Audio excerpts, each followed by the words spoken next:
Hello again. The difference between scientific belief and that relating to politics or religion is simple.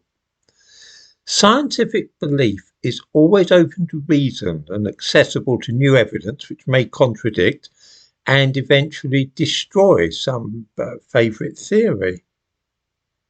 For instance, the standard view in science is that there are four forces of nature, namely gravity, electromagnetism, and the weak and strong nuclear forces. In the last few years, evidence has emerged which some claim might indicate that there is a fifth force of nature. There's no difficulty for scientists in accepting that this might be so, and new experiments are eagerly examined for conclusive evidence. The case with religion and ideology is different. A person who believes in God cannot be argued out of this faith by reason or logic. Indeed, some religious people get angry at the idea that other people don't agree with them. We see the same thing with devout socialists or right-wingers. They have a belief which is not likely to be swayed by argument or evidence. They are, like Christians and Muslims, unable to consider the possibility that they are wrong. Those opposed to the idea that different human races exist are a bit like this. They are utterly convinced that they are right and no evidence could possibly persuade them otherwise. They see debates about race not as discussions of evidence, but as a struggle between good and evil. There's a natural corollary to this, which is that because they are so convinced that they are right, anybody who questions their beliefs is seen as being wicked, and any tactics are felt to be justified in attacking and attempting to discredit such people. I find all this a bit odd. There are certainly many differences between various human populations. Some of these differences are obvious and visible, such as skin colour, hair type and so on.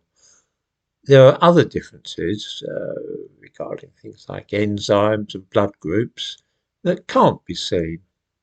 There are too differences in levels of things like schizophrenia and Alzheimer's disease. It's possible that intelligence also varies according to group, but this is less certain. I'm always interested in this kind of thing because the implications are, of course, immense. That's why I keep in touch with modern ideas in the field and buy any books that are published on the subject to see if I'm missing out on anything. So far, I'm not. The danger is that when you are honestly sure without a shadow of a doubt that your view is the correct one, and you see those holding other views or even merely casting doubt upon your own, you're likely to see those people as dangerous and wicked. In that case, you must do anything to try and silence them and prevent them from being heard. You have a duty to attack them and discredit them. I've mentioned before that there's a rational wiki page about me, and the lies contained in it are something to behold. Those who have written it know that they are lying, but as I say, they believe the end justifies the means, and that if the lies will harm me, then it's in a good cause. I might mention that it's been edited by one of those three people that I blocked from this, from commenting here. He's well, I won't even go into some of the lies he's told. However, one example might be instructive.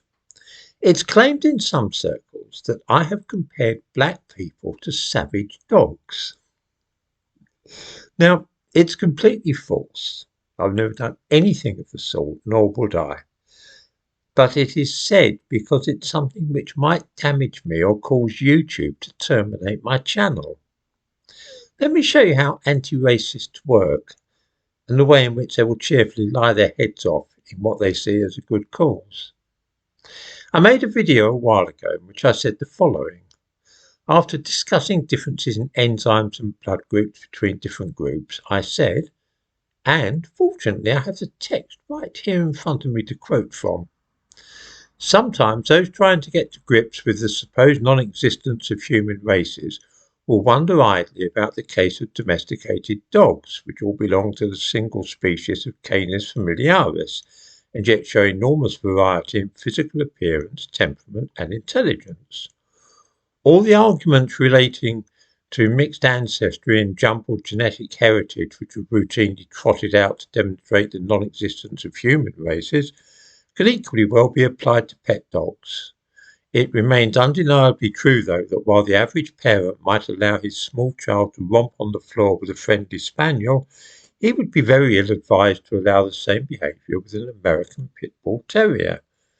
After all, although they comprise only 6% of the dogs in the United States, pit bulls are responsible for almost 70% of attacks on humans by dogs and over half of dog-related deaths. Although you may not be aware of it, this comparison between the canine and human world has been the subject of speculation since the 1950s. That is what I said, and I defy anybody to interpret it as comparing black people to savage dogs.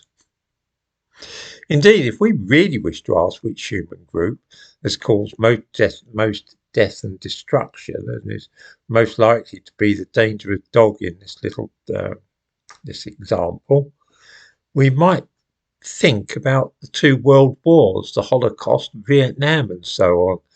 I don't think it would be black people who would first spring to mind as the ones who have caused most destruction in the world.